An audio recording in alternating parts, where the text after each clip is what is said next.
Diamond, donc la première académie. Oui. Donc c'était, moi j'étais pas encore revenu de Londres. Ouais. C'était une académie où c'était en présentiel. Les gens venaient être formés que sur place. En fait, voilà. En fait, avant que Zelo, t'as raison, avant que Zelo Diamond, on avait une grande salle de marché de 350 mètres carrés. On faisait les gens que en présentiel. Mais on était assez puriste. Puriste, ça veut dire qu'on voulait former simplement ceux qui voulaient devenir traders professionnels. Donc, en fait, on fermait vachement le marché pour avoir, en fait, quelque chose de qualité.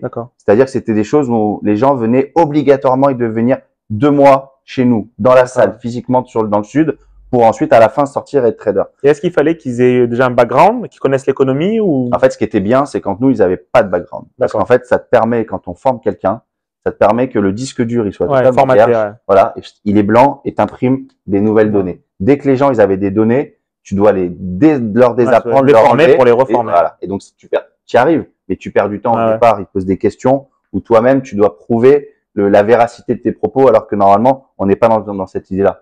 Si eux t'ont déjà fait confiance sur ce concept-là, bon, on doit pas perdre du temps. On est là dans l'efficacité. Allons au bout. On n'est pas là pour te montrer par A plus B que ce que tu fais, 1, t'as tort, 2, que j'ai raison. Tu vois, on est dans une petite, pendant une semaine, une petite duel d'ego. C'est 1, contre-productif, mais 2, à la fin, ils perdent parce qu'en fait, à la fin, on leur montre et ils adhèrent à notre message. Donc, en fait, t'as raison, parler de Diamond, c'était ça. C'était vachement, on fermait vachement ça, alors qu'avec Zelos aujourd'hui, on l'a démocratisé, on l'a ouvert à tous, on l'a digitalisé également, on a mis des phases de session qui sont plus courtes. Aujourd'hui, on est partenaire avec le Pôle emploi pour les gens qui sont en reconversion professionnelle, on est en partenariat avec la région, on a un diplôme qui est certifiant, on est reconnu par l'État. Tu vois. Avant, c'était juste centre de format. C'était du privé. Voilà, c'était privé. Là, vraiment, on est devenu quelque chose qui est reconnu. On a un partenariat avec l'école de commerce Financia notre diplôme, c'est eux qui ont validé notre contenu. Et donc, ça permet qu'à la fin, on sort avec leur diplôme à eux. Donc là-dessus, c'est totalement différent. Aujourd'hui, on est éligible au CPF, ce qui fait que derrière les gens, ils ont potentiellement, s'ils ont du CPF, donc du compte de formation, ils n'ont pas besoin de le mettre, de sortir de l'argent de leur poche. Donc, par rapport à avant, on est totalement différent. On passe du privé où il fallait vraiment sortir l'argent de sa poche. Maintenant ouvert à tous et en plus avec différentes possibilités de se faire financer. En fait, c'est ça. Et en fait, on a tous ces outils supplémentaires de financement, de reconnaissance de nos programmes par l'État, mais derrière, en fait, on véhicule un message au sein de Xelos. Tout à l'heure, tu parlais d'ambition. On a vraiment envie au sein de Xelos. Donc, ok, on est une école de finance et de trading, très bien, reconnue par l'État et certifiée. Ok, mais derrière notre notre message qu'on veut véhiculer, cette notion d'ambition, ambition de vie, ambition de comprendre que les gens ils comprennent que aujourd'hui tu peux ne rien avoir dans les mains, il suffit que tu aies l'état d'esprit pour pouvoir réussir. Ce qui est le plus important presque. C'est de croire en soi, de vouloir aller plus haut, et que pour avoir ça, il faut pas que tu sois de bonne famille, il faut pas que tu aies plein de diplômes, il faut pas que non, il faut juste je veux réussir aujourd'hui. Et aujourd'hui, tu as la possibilité. Les gens pensent que c'est compliqué de réussir. Les gens, les portes sont fermées. Mais aujourd'hui, avec une bonne format, une bonne école, parce qu'on n'est pas juste une centre de formation, on est une école. Une bonne école, quelque chose qui potentiellement est accessible niveau tarif. Derrière, ce qu'on va appeler les propres firmes, j'en parlerai des notions, mais ces notions de nous, on est partenaire grâce à notre diplôme à des sociétés qui te mettent à disposition de l'argent pour gérer. Tu n'as plus besoin aujourd'hui d'amener de l'argent. Et aujourd'hui, quand tu as tout ça, ces outils, maintenant, tu as juste une chose, à croire en toi et à être ambitieux pour réussir. Tu vois? Et c'est ce que tu véhiculais dans toutes tes anecdotes de vie tout à l'heure. Ouais, c'est ça. Ouais, mais ça restait des anecdotes maintenant dans le côté formation, comme tu viens de dire. En fait, j'ai posé la question par rapport à Diamond avant, où c'était une formation. Donc, on te formait sur un sujet spécifique. Et comme tu l'as dit, vous sélectionnez les gens. Moi, j'ai l'image on t'apprend de la technique sur un sujet en particulier. Là, d'après ce que tu viens de dire, je comprends que le but avec Zelos, c'est non seulement d'apprendre donc la technique bien sûr du trading, mais surtout, et ce qui a encore plus de valeur dans comment réussir, c'est aussi l'état d'esprit. C'est une certaine mentalité pour y arriver. Parce que c'est ce qui compte. Le but, c'est Le but, c'est d'apprendre, mais d'y arriver derrière. Oui. Voilà, c'est ça qui est. Quand j'entends le côté accessible, enfin, vraiment général ou pour tout le monde, c'est. Ces mentalités, c'est cette notion de mentalité, et deux, c'est aussi de se dire, tu sais que souvent on entend, c'est ouvert, c'est accessible à tous. Ouais. Mais en fait, on le rend accessible à tous. En fait, quelqu'un qui a une mentalité de vouloir gagner et réussir, ça peut être ouvert à tous, ça. Ouais. En effet, tu as juste à te mettre dans ta tête de vouloir réussir. Et après, si juste nous, on te dit que tu as besoin de ça, pour ensuite tous les outils, on te les apporte et on te les met à disposition, on te met à disposition de notre pédagogie, on dit juste, voilà, la pédagogie. Veuille réussir, veuille, sache le faire, veuille et fais-toi accompagner pour ça. Aujourd'hui, tu sais, on est dans une société aujourd'hui qui a vachement évolué. Elle a évolué, en tout cas, mon point de vue, de deux manières. Depuis l'histoire du Covid, les gens, en fait, essaient tous de trouver des questions de je veux bosser seul, je vais essayer de m'en sortir seul et être un petit peu moins dépendant d'un patron, de ça. Donc déjà, les gens veulent investir et croire en eux. Ça, c'est le point 1. Le point 2, c'est qu'aujourd'hui, les gens, ils sont dans un… Tu sais, il y a cette mixité sociale, mais en même temps, cette notion de ségrégation sociale, cette chose où il y a les bons un peu d'un côté, où on a l'impression aussi il y a les mauvais, il y a les gens qui sont, on va dire, mis à l'écart. Tu sais, aujourd'hui, les HLM, les trucs sociaux, c'est pour dire que ils sont différents. Et il y a les notions, on va pas parler des notions aussi ethniques. Tiens, lui, il est différent de la norme. Et en fait, aujourd'hui, ça crée beaucoup de clivages dans la société, beaucoup de messages qui sont négatifs, qui sont contre-productifs. Et malheureusement, tu as les mêmes sur le marché de l'emploi. Aujourd'hui, il y a des gens qui vont être langue de bois et qui vont dire non, tout est ouvert à tous, la politique est ouverte à tous, les métiers financiers sont ouverts à tous. Malheureusement, ça c'est pas vrai. Et en fait, aujourd'hui, on va se rendre compte que une personne des cités va avoir moins d'avantages ou la possibilité de réussir que quelqu'un issu de bonne famille. Malheureusement, c'est un fait. Quelqu'un qui est en situation de handicap dans une société, on va avoir l'impression qu'elle a moins de valeur à ajouter à la société qu'une personne normale. Et aujourd'hui, ces personnes-là, pourquoi d'un seul coup, on leur dirait pas, vous pouvez être ambitieuse et réussir? En fait, moi, je pars du principe que tout le monde a ça, il faut leur ouvrir la porte. Et le message de Xelos derrière, c'est de pouvoir accompagner l'ensemble des personnes sans exclusion, de façon à ce que nous soyons fiers d'avoir en fait touché à l'ensemble de la population. Qu'ils aient en commun la même chose tous, c'est envie de réussir. Voilà. Et à la fin, en fait, on va partir sur un message positif et un message qui va être sur un cercle vertueux où en fait, à notre niveau, mais ce que j'espère qu'il se passera après à l'échelle nationale, rabibocher, réconcilier les gens entre eux, en fait. Tu vois? Et donc, c'est ça le vrai message de Xelos. C'est réunir les gens de nouveau. Pourquoi d'ailleurs Xelos? Ah, Xelos, c'est une bonne l'anecdote. Non, mais c'est bien. Pourquoi ça a été Xelos? Parce qu'au départ, moi, j'aime bien la mythologie grecque, romaine. En fait, je suis parti sur la grecque et je voulais donner cette notion de grandeur, donc partir sur un nom d'un dieu grec. Donc, j'étais parti au départ sur des noms comme Hélios, le dieu du soleil. Et après, en fait, je voulais rester sur cette notion, donc à connotation mythologie grecque, qui finit souvent en os. Mais après, je voulais pas paraffer ou prendre quelque chose de la mythologie. Je voulais créer ma propre mythologie. Et donc, en fait, on a créé avec l'ensemble de l'équipe le nom Xelos, qui aurait une signification d'un point de vue mythologie grecque comme un dieu. Et dieu, de quoi au départ, vu que Xelos n'est pas un dieu dans la mythologie grecque, Xelos, ça va être le dieu du finance et de la trading. Donc voilà pourquoi on est arrivé à ce concept de Xelos, la connotation de la mythologie grecque. D'accord. Voilà.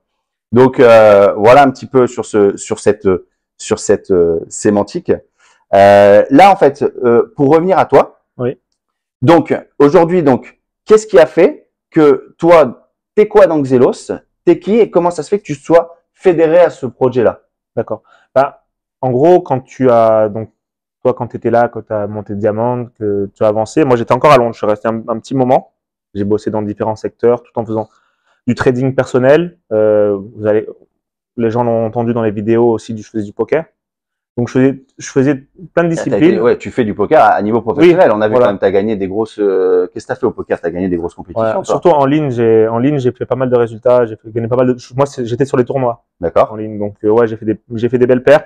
Mais en fait, je le prenais de la même façon. Je faisais du poker et je tradais aussi en même temps. Donc, avec mon même poste ordinateur à la maison où j'avais un petit bureau à Londres. C'était juste que il y avait poker et trading, mais ça restait un peu la même façon de faire. C'était mon edge contre les joueurs de poker ou mon edge dans le monde de la finance. Ouais, et puis ça se retrouve assez. Il y a beaucoup de paramètres, voilà. La gestion des risques, la gestion des émotions, voilà, la prise de risque. Qu'est-ce qu'on espère gagner par rapport à ce qu'on peut perdre. C'est très similaire. C'est vachement similaire. Et surtout, c'est que le poker, comme je jouais en tournoi, le poker, les tournois, c'était en général le week-end où il y avait des belles dotations et le soir. Donc, j'allais pas faire rien du lundi au vendredi, mais je voulais pas non plus faire le poker comme beaucoup font, c'est-à-dire enchaîner, multitabler beaucoup de tournois de fin d'après-midi jusqu'au soir. Moi, j'avais plus une approche, c'est vraiment de sélectionner certains tournois où, comme je dis toujours, j'avais un edge parce que voilà, par exemple, j'avais joué certains buy-in pendant certaines séries de tournois parce qu'il y avait il y avait de l'espérance de gain beaucoup plus haute qu'en le faisant tous les jours, et puis ça me correspondait plus. Le reste du temps, on va dire, enfin, c'était plus trading la semaine, surtout avec les heures d'ouverture des marchés, et poker le week-end ou le soir en fin de semaine, là où il y avait vraiment quelque chose. Donc c'est pour ça que je le mettais plus comme un hobby qui me rapportait de l'argent et le trading comme mon métier. D'accord. Bon bref, c'est comme ça que j'ai vécu pendant pas mal d'années, tout le temps aussi faisant différents. Je bossais aussi avec des boîtes de financement, placement financier à Londres. Bon. Jusqu'au jour où en fait j'ai commencé à avoir mon premier enfant. D'accord. En 2018. 2018, enfin il avait déjà un peu grandi, mais c'est la période où ça a été dur d'avoir des enfants à Londres. Mais comme j'étais dépendant dépendant non, j'étais indépendant grâce à ma profession, c'est-à-dire du poker et du trading. Je me suis dit, pourquoi pas revenir, comme tu dis tout à l'heure, aux sources, là où il fait bon vivre, dans le sud. Donc on est revenu en 2017, 2018, vivre ici. Et moi j'ai pu continuer mon activité, trading et poker. Et en fait, donc je suis venu habiter ici à Villeneuve-Loubet. Moi je suis d'ici, je suis de Nice, dans un domaine très beau d'ailleurs. Pas mal de gens avec de belles réussites, des entrepreneurs. Domaine de Vaugrennier. Domaine de Vaugrennier, domaine des Hauts-de-Vaugrennier. Et bon, au début, j'étais dans mon petit monde, et après il y a eu le Covid, et c'est là qu'en fait on a commencé un peu à sortir et à connaître un peu du monde dans ce domaine. Et naturellement, la plupart des gens, moi je suis agent immobilier, moi j'ai un restaurant, tout ça. J'ai eu une boîte d'architecture. Et moi, toi, qu'est-ce que tu fais d'ailleurs? T'as l'air d'être tout souvent chez toi ou ici avec les enfants. Moi, je trade. Je suis trader. Je trade pour mon propre compte de la maison. Et du coup, c'est un monde peu connu. Donc, ils me posaient beaucoup de questions. Bon, bien sûr, ils veulent savoir combien tu gagnes, tout ça. Mais le plus important, c'est de savoir surtout comment tu arrives à vivre de ça et à rester à la maison. Ça a l'air d'être une belle vie, on va dire, de pouvoir s'occuper de ses enfants tout en gagnant de l'argent depuis son ordinateur. Et comme tu l'as dit, le Covid a fait que les gens aussi ont pris conscience que c'était possible, parce qu'ils se sont retrouvés finalement à la maison et au début ils faisaient rien, et puis ils ont commencé à aller sur Internet voir qu'il y avait la possibilité de faire différents métiers grâce à Internet et les technologies, les outils à disponibilité sur Internet. Et oui, voilà, donc en fait, au début, j'ai commencé à parler de ce que je faisais. C'était sympa, surtout quand on en gros, voilà, à tous ceux qui sont autour de toi, ils te demandent, en gros, qu'est-ce que tu fais? Et puis, tiens, donne-moi un petit conseil. Voilà, ça paraît d'une façon, on dirait que t'as la belle vie, j'ai un métier comme toi. C'est juste que, moi, c'est le mien, quoi, c'est mon métier. Donc, oui, ça paraît, je gagne de l'argent sur un ordinateur, mais c'est quand même assez dur. Enfin, il y a eu quand même beaucoup d'années d'expérience et des hauts et des bas. Mais ce que je veux dire, oui, c'est qu'ils m'ont commencé à me demander, qu'est-ce que tu fais, comment tu le fais. Moi, naturellement, en fait, j'expliquais. C'est ce que je faisais. Donc, j'avais juste à expliquer ce que je faisais. Et beaucoup m'ont demandé, attends, si tu as 1 heure, je peux venir chez toi, tu me montres. Oui, viens, il n'y a pas de souci, je te montre. Mais en fait, me montrer, c'est un grand mot. Alors, c'était plus expliquer le b.a.-ba quand quelqu'un n'a jamais fait de finance. Voilà, bon, ça, c'est un marché. Moi, je traite sur ce marché. Donc, en fait, je donnais comme une espèce de formation initiale sans le vouloir. Je formais les gens. En fait, je les informais. Et et je le faisais de manière assez marginale, à la demande, quand on me demandait, sans rien attendre en retour. C'était juste, c'était cool de partager ma passion, métier, tout ça.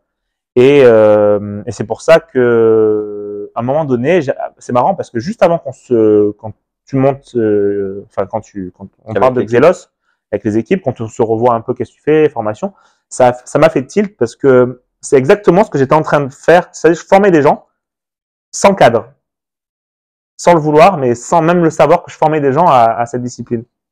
C'est pour ça que quand on s'est re-rencontrés et que je me suis dit, tiens, c'est marrant, en fait, je pourrais faire ça, en fait, mais cadré. Moi, ce que j'avais besoin, parce que comme j'ai toujours été assez solitaire dans ce que je faisais, j'ai jamais vraiment cadré les choses. Enfin, c'était structuré. Tu connais comment je fais, hein, je fais les choses comme le golf. C'est-à-dire que je ne prends pas des notes. À l'instant. Enfin, je le fais, j'ai tout dans ma tête. J'avance, je sais où j'en suis. Ouais, t'es un instinctif mais c'est vrai que dès que j'ai différentes périodes dans ma vie ou quand j'ai eu dans des sociétés ou des gens qui ont permis en fait de cadrer ce que moi j'étais celui qui prenait qui faisait les actions et on me cadrait, c'est vrai que ça me permettait quand même d'avoir une certaine dimension plus grande. Et c'est vrai que là, je me suis dit tiens pourquoi pas le faire parce que j'aime expliquer aux gens. Ouais, en fait, je les forme en faisant quelque chose que j'aime. Donc partager et former, c'est un plaisir et en plus si ça peut être cadré et toucher du monde et comme tu l'as dit, rendre les choses accessibles sur un métier qui jusqu'à présent paraissait totalement inaccessible, si on venait pas d'un milieu, si on n'avait pas d'argent pour commencer tout ça, tu l'expliqueras plus tard, mais en fait, on peut partir de rien et y arriver maintenant, surtout grâce à tout ce que tu as énoncé avant. C'est ça, en fait.